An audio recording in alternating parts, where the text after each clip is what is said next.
Po ndalemi fillimisht te leximi I Akashës, një libër shumë misterioz I cili I përmban të gjitha informacionet për shpirtin e njeriut.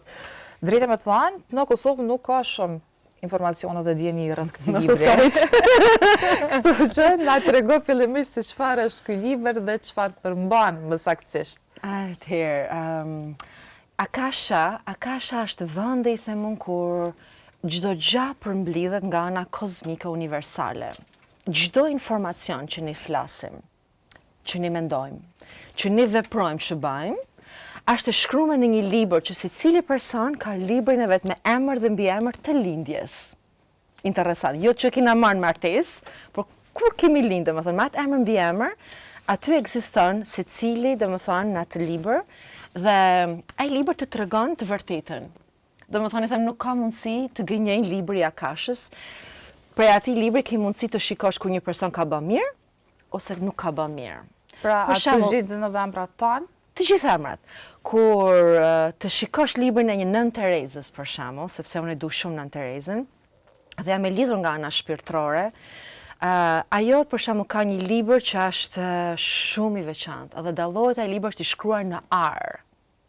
Domethënë dhe libri ndryshon nga secili person. Për personat që kanë ndihmu, kanë kontribu tek njerëzimi, kudo që të kenë kontribu, deri edhe në Afrikë, në Indi, kudo, në Shqipëri, Kosovë, atëherë ato persona kanë një libër shumë të veçantë që shndrit, si puna e kësaj këtu I them, që shndrit xixa. Dhe aty dallohet domethënë që ai person ka bërë mirë. Ka edhe libra që janë I fije shumë të zymt, I them unë, dallohen që domethënë kanë shkrime jo të bukura.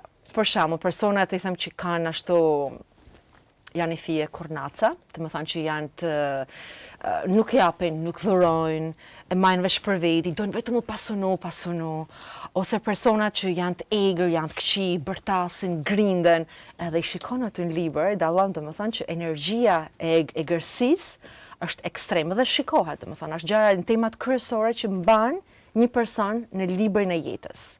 Mos të harrojmë se ka shumë akasha. Mund të dëgjoni ndoshta nëpër botë që thonë lexojnë akashën. Okay. Ka dy lloje akashash. E para është akasha e brendshme. Aty është ai intuita e brendshme që ti mundesh me lexu vetveten tënde. Çfarë ke pas në kaluarën. Dikush arrin nëpërmjet hipnozës, për shembull nga ana psikologjike, kush është psikolog ka të drejtë të fusin nëse ka kry atë si mësim, sepse edhe të futesh në hipnozë nuk është gjë e kollajt. Atëherë futet domethënë në atë botën e të kaluarës. Komplet. Është ajo tipi déjà vu që I thojmë ne. Domethënë që kur e ndjen veten sikur ke qenë një vend, ke qenë këtu, ke bërë atje. Këto déjà vu janë thjesht e kaluara jote. Jo vetëm në këtë jetë, por kush beson edhe jetët e dikurshme. Pra ju e lexoni edhe këtë pjesë, edhe të kaluarën. Po.